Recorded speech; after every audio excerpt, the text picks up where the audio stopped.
Chaque nation a une histoire qui est racontée avec les mots. C'était la période la plus sombre de notre histoire. Pour les États-Unis, ce moment était la guerre civile américaine.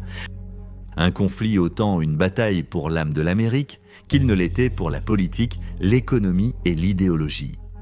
Il était centré sur le concept d'identité, ce que signifiait être un Américain et bien sûr, tout lié à l'histoire tragique de l'esclavage. C'était une guerre qui verrait l'emploi de nombreuses de nouvelles technologies et armes, posant les plans pour l'avenir de la guerre. C'était aussi brutal, sanglant et personnel. Il y a d'innombrables histoires de ceux qui ont combattu dans ce conflit monstrueux. Et dans l'épisode d'aujourd'hui, nous allons examiner 3 histoires de combattants qui sont devenus vénérés par leurs côtés respectifs et détestés et craints par leurs adversaires. Voici 3 des combattants les plus féroces de la guerre civile américaine. Bienvenue sur Wars of the World de 1945.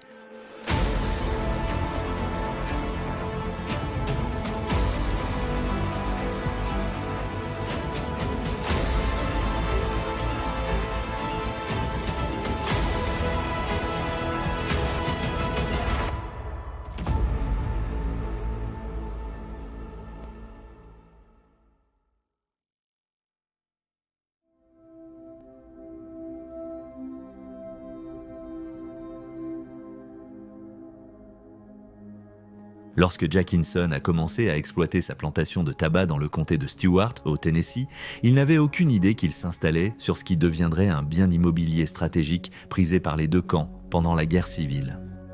Pendant la guerre, la région deviendrait familièrement connue sous le nom de Twin Rivers et était si recherchée en raison de sa position élevée, ce qui la rendait plus facile à défendre, et de son abondance de fermes pour approvisionner les troupes. Alors que les États confédérés, dont son Tennessee natal était membre, commençaient à prendre des mesures pour se séparer de l'Union, Jack Hinson a pris la difficile décision d'essayer de rester neutre dans les combats. Sa ferme avait été construite grâce à l'esclavage, mais il avait, en 1861, libéré ses esclaves, bien que beaucoup d'entre eux aient choisi de rester à son service. Malgré sa position neutre, 2 de ses fils avaient choisi de rejoindre la cause confédérée contre les armées de l'Union qui étaient engagées dans des batailles acharnées avec les forces confédérées dans tout l'état natal de ces dernières. Les forces de l'Union étant généralement mieux équipées et mieux formées, les soldats confédérés locaux, comme les fils de Hinson, ont utilisé leur connaissance de la région pour mener une campagne de guérilla, tendant des pièges et des embuscades aux soldats de l'Union. Et compréhensiblement, cela a rendu les soldats de l'Union extrêmement anxieux et méfiants envers la population locale qui pourrait soutenir ces combattants de guérilla connus sous le nom de Bushwhackers.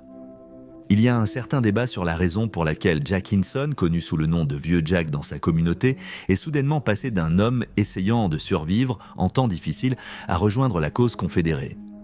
Une affirmation persistante est que 2 de ses autres fils ont été arrêtés par les troupes de l'Union qui les ont accusés d'être des bushwhackers avant de les exécuter sans procès, ni aucune preuve de quelque nature que ce soit. Les fils ont ensuite été décapités et leurs têtes placées sur la clôture de la ferme familiale pendant qu'elle était saccagée par les troupes de l'Union à la recherche d'armes. Cependant, cette affirmation est souvent contestée ou, à tout le moins, vue avec suspicion car il n'y a aucune preuve qu'elle ait eu lieu. Certains historiens affirment donc qu'il a toujours soutenu la cause confédérée et cherchait à gagner du temps ou à obtenir des renseignements sur les troupes de l'Union proche. Sa ferme a brièvement accueilli le général de l'Union Ulysses S. Grant, de loin la raison la plus communément acceptée pour laquelle il a pris les armes contre l'Union est simplement le comportement des troupes de l'Union envers les habitants en général. Les forces de l'Union occupant la région ont semé le chaos parmi les agriculteurs locaux dont les récoltes et le bétail étaient souvent réquisitionnés pour l'Union elle-même, causant de sérieux dommages à l'économie locale. Malgré la position anti-esclavagiste du Nord, les troupes de l'Union ont également arraché des esclaves à leurs propriétaires pour les forcer à servir leur propre cause. Ce que l'on sait, c'est que Hinson et sa famille ont finalement été chassés de leur maison, qui a ensuite été incendiée par les troupes de l'Union. Pour quelqu'un comme Hinson, qui essayait simplement de survivre, il a dû se sentir comme s'il n'avait pas d'autre choix. Il a lutté pour défendre sa famille, et donc il a pris un fusil et le vieux Jack est parti à la guerre. Mais d'abord, il avait la vengeance en tête le 31 décembre 1862. Il aurait voyagé jusqu'à une ferme voisine qui était la maison d'un immigrant suisse qui avait également déclaré sa neutralité pendant les combats. Lui et le vieux Jack étaient en conflit depuis longtemps avant la guerre et après qu'il a été expulsé de sa ferme. Le vieux Jack soupçonnait que ce voisin était responsable et l'a donc abattu. Rejoignant le style de guerre de guérilla de ses compatriotes confédérés, le vieux Jack a rapidement démontré son habileté mortelle avec un fusil et est rapidement devenu un tireur d'élite prolifique. Vivant dans des grottes, il attendait souvent que les bateaux de l'Union descendent à la rivière Tennessee, où il choisissait les officiers de l'Union de rang le plus élevé qu'il pouvait et les éliminait avec une seule ronde de son fusil long du Kentucky de calibre 50. Avec chaque meurtre, il ajoutait une encoche dans le canon de son fusil pour garder le score, et son fusil finirait par avoir 36 encoches individuelles. Cependant, de nombreux historiens lui attribuent bien plus de meurtres. Certaines sources citent jusqu'à 100 soldats de l'Union tombés sous les balles de Old Jack, ce qui en fait le tireur d'élite le plus réussi de la guerre. L'une des exploits les plus connus de Hinson l'a impliqué en tant que guide pour le commandant de la cavalerie confédérée, Nathan, pour Bedford Forrest. Avec les conseils de Hinson, Forrest a pu monter une attaque réussie contre la force de l'Union à Johnsonville, qui abritait d'importantes réserves alimentant la campagne de l'Union. Reconnaissant son importance pour la Confédération, les troupes de l'Union ont mené des balayages à grande échelle à sa poursuite, mais Old Jack a toujours réussi à s'échapper. Old Jack survivra à la guerre, mais son fils Robert, qui commandait une bande de guérilleros confédérés, n'a pas eu autant de chance. Il a également perdu 2 filles à cause de maladies que beaucoup attribuent à son expulsion de ses terres par les troupes de l'Union. Étant du côté des perdants, son nom est tombé dans l'oubli dans les années d'après-guerre pour que son histoire soit ensuite redécouverte et racontée par les historiens, faisant de son nom une légende dans l'État du Tennessee pour lequel il a combattu.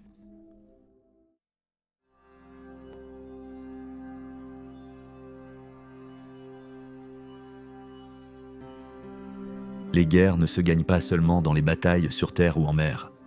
La clé du succès d'un côté est de nuire ou de détruire l'économie de l'autre, leur refusant ainsi la capacité de mener la guerre du tout. Une partie encore plus vitale de cet aspect de la guerre est de saisir les fournitures destinées à votre ennemi et de les utiliser pour alimenter votre propre machine de guerre. Mais parfois, il reste peu de ressources aux combattants pour mener une telle campagne contre l'économie d'un ennemi. Entrent en scène les corsaires. Souvent comparés à des pirates, les équipages des navires corsaires sont des individus employés par leur gouvernement pour traquer les navires ennemis, en particulier les navires marchands, et les couler ou les saisir. C'était un travail dangereux, en particulier pour les corsaires confédérés pendant la guerre civile américaine, car le gouvernement d'Abraham Lincoln avait décrété que la Confédération n'était pas légitime et donc que leurs corsaires ne l'étaient pas non plus. Ils étaient donc traités comme des pirates s'ils étaient capturés et souvent pendus.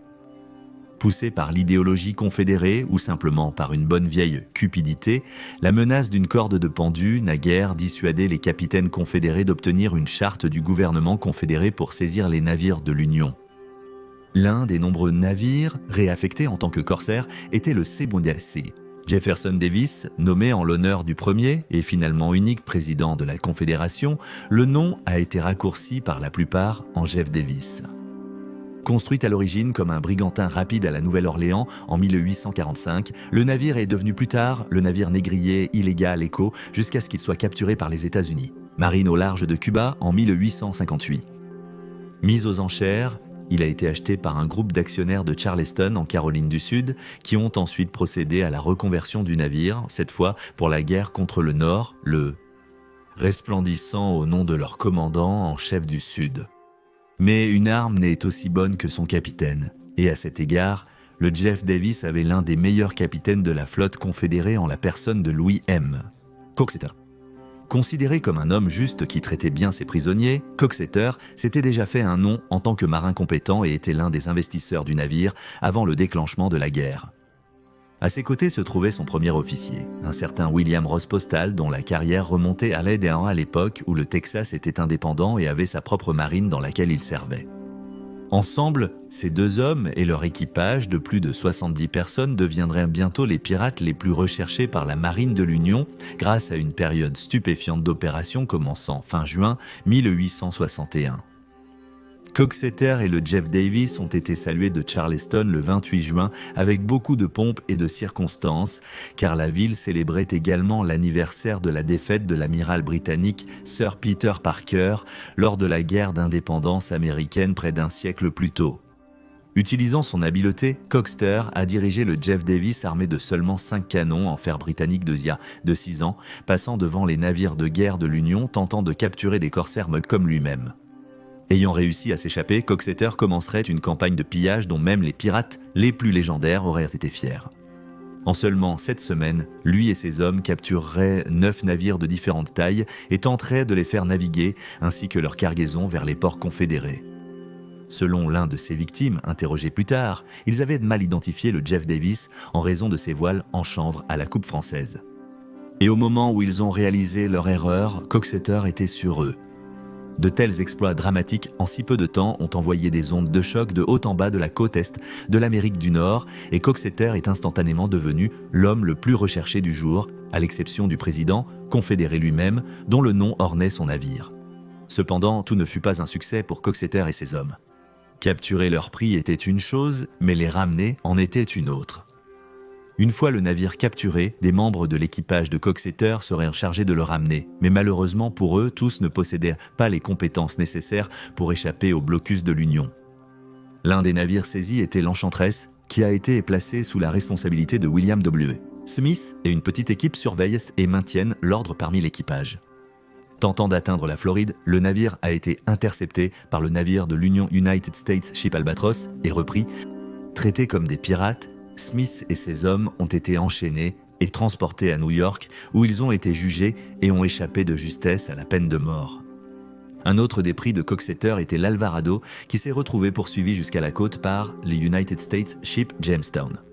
Incapables de garder leur prix, les hommes du Jeff Davis ont brûlé le navire alors qu'ils s'échappaient à l'intérieur des terres. Mais peut-être le récit le plus incroyable concernant les navires capturés par Coxeter était celui du Saint-Jacques. Waring, croyant qu'il avait été navigué vers le sud, les autorités ont été surprises de voir le navire naviguer vers New York, ayant été repris par son équipage. L'effort pour reprendre le navire a commencé lorsque le cuisinier noir à bord a pris une hache et a tué 3 des membres de l'équipage conquérant pendant qu'ils dormaient de la nuit.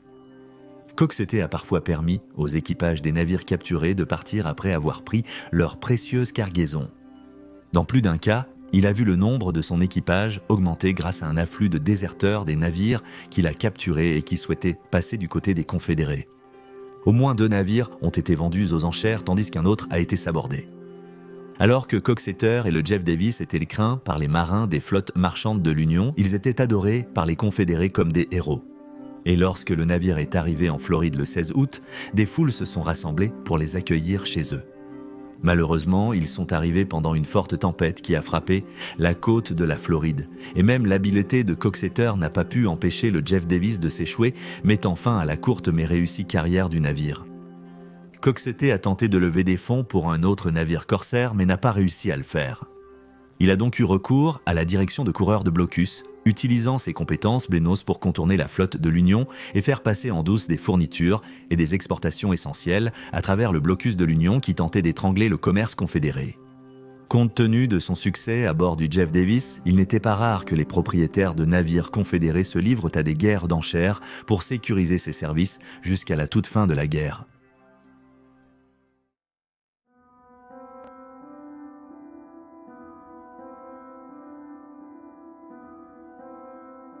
Son nom est l'un de ceux les plus associés au célèbre chemin de fer clandestin qui aidait les esclaves à s'échapper des États du Sud vers les États du Nord où l'esclavage était illégal. Cependant, Harriet Tubman a également été une figure pivot dans l'histoire de la guerre civile. Née à Ramintaros, dans le comté de Dorchester, Maryland, en mars 1822, elle était la 5e de 9 enfants, tous nés dans un monde d'esclavage où elle a vu ses frères et sœurs vendus pour profit à des fermes et des entreprises voisines. Affectueusement surnommée Minty par ses amis et sa famille, sa vie a été changée à jamais lorsque enfant, elle a été frappée à la tête par un poids métallique de 2 livres. Il a été lancé par l'un des surveillants qui surveillait les travailleurs esclaves. Le poids était en fait lancé sur un autre esclave qui tentait de fuir, mais Harriet s'est mise en travers du chemin. La blessure l'a changée pour la vie. car elle souffrirait de fréquents évanouissements pour le reste de ses jours à cause de cela. Les évanouissements de l'esclave rendaient en difficile sa vente par son propriétaire. Et donc, elle a fini par travailler avec son père dans l'industrie du bois. En travaillant dans le commerce du bois, elle a rencontré quelque chose qu'elle n'aurait jamais cru réel, des esclaves libérés venant du Nord pour transporter les grumes vers les usines du Nord. En interagissant avec ces hommes libres, elle a rapidement appris l'existence du chemin de fer clandestin et les méthodes secrètes de communication qu'ils utilisaient. En 1840, le père de Tubman a été libéré de l'esclavage par ses propriétaires, et Minty a fait des efforts pour s'assurer que sa mère était également libérée, allant jusqu'à payer $5 à un avocat blanc pour enquêter sur son cas, une somme substantielle à l'époque. Cependant, les nouveaux propriétaires de sa mère ont refusé de respecter les accords de l'ancien propriétaire et la famille ne pouvait pas contester cela en justice. En 1844, elle a épousé un esclave libéré nommé John Tubman, et après avoir pris son nom de famille, elle a plus tard changé son prénom en Harriet en l'honneur de sa mère. En 1849, Harriet Tubman et 2 de ses frères ont tenté leur chance pour la liberté, prenant la fuite avec une récompense de $100 affichée pour leur recapture. Malheureusement, ses frères m'ont changé d'avis et elle s'est sentie obligée de les rejoindre lorsqu'ils sont revenus. Mais Harriet avait goûté à la liberté et elle s'est vite échappée à nouveau. En rejoignant le chemin de fer clandestin, elle a atteint la liberté à Philadelphie, mais ce n'était pas la fin de son incroyable histoire. Pourquoi devrait-elle être libre alors que sa famille et ses amis restent esclaves ? Ainsi, elle est devenue un membre éminent du chemin de fer, aidant les esclaves à échapper à l'oppression dans le Sud, gagnant le surnom de She-Moses en référence à la figure biblique célèbre pour avoir mené son peuple à la liberté. Lorsque la guerre a éclaté en 1861, Harriet Tubman a vu cela comme une opportunité de mettre fin à l'esclavage aux États-Unis et de libérer son peuple, à condition bien sûr que la guerre se termine par une victoire de l'Union. Rejoignant un groupe d'esclaves libérés et d'abolitionnistes blancs, elle espérait offrir ses services à la cause de l'Union, mais a d'abord rencontré de la résistance, elle a assumé brièvement le rôle d'infirmière. Cependant, les choses ont commencé à changer lorsque le 1er janvier 1863, Abraham Lincoln a promulgué la proclamation d'émancipation, libérant tous les esclaves aux États-Unis et finalement la Confédération. Le rôle de Tubman changeait maintenant, passant d'un travail d'infirmière essentiel mais subalterne à l'utilisation de ses connexions et de son expertise avec le chemin de fer souterrain afin d'établir un réseau d'espions recueillant des renseignements sur les forces confédérées. Mais son rôle irait bien au-delà de celui de maître espion et démontrant son courage et sa détermination, elle était bientôt sur les lignes de front avec le colonel James Montgomery, un abolitionniste qui commandait un régiment entièrement noir, le 2nd South Carolina Volunteers. Ensemble, Montgomery et Tubman ont conduit une force de 300 hommes à bord de 3 canonnières hors du St. Helena Sound vers la rivière Combahee. Aux premières heures du 2 juin, la force s'est divisée en 2 afin de mener des raids sur les plantations confédérées contenant des centaines d'esclaves. Dans le chaos qui a suivi, environ 700 esclaves ont été sauvés sous un feu confédéré intense, visant à la fois les raideurs et les esclaves en fuite, dont beaucoup portèrent des enfants dans leurs bras. Alors que les canonnières s'échappaient, les esclaves libérés étaient toujours en panique et ne connaissant pas leur dialecte régional, Harriet Tubman a commencé à chanter pour eux dans le but de calmer leurs nerfs. C'était une victoire éclatante pour l'Union et une défaite humiliante pour les confédérés. Les efforts de Tubman lors du raid n'ont pas échappé à la presse de l'Union, qui lui a décerné le titre de héroïne de l'effort de guerre de l'Union. Cependant, malgré son courage, elle s'est vue refuser le salaire d'un soldat car les femmes n'étaient pas autorisées à servir dans l'armée. Inébranlable, elle a continué, sachant que l'objectif final, la liberté, valait plus que n'importe quel salaire. Et elle a continué dans son rôle de coordination avec les réseaux d'espions de l'Union et parfois à la tête de dangereuses missions de reconnaissance derrière les lignes ennemies. Sa capacité à communiquer avec les populations noires locales était inestimable. Et au moment de la défaite finale des Confédérés en 1865, il ne serait pas exagéré de dire que Harriet Tubman avait fait autant pour la victoire et la liberté de son peuple que n'importe qui d'autre, qu'il soit noir, blanc, hommes ou femmes. Malheureusement, comme l'histoire le prouverait, la lutte pour l'égalité dans les États-Unis réunifiés était loin d'être terminée. Et avec sa personnalité puissante et sa nature déterminée, Tubman a fait campagne pour l'égalité des droits, non seulement pour la population noire, mais pour les femmes en général. Décédée en 1913, elle est depuis devenue une icône de la liberté et du courage, inspirant des personnes de toutes origines raciales à défendre ce en quoi elle croit et pionnière de l'emploi des femmes sur le front dans les forces armées. Elle était vraiment une héroïne américaine et voilà 3 des combattants les plus féroces de la guerre civile américaine. Laissez un commentaire avec vos réflexions et réactions. N'oubliez pas d'aimer la vidéo et de vous abonner pour soutenir la chaîne. Merci d'avoir regardé, à la prochaine fois.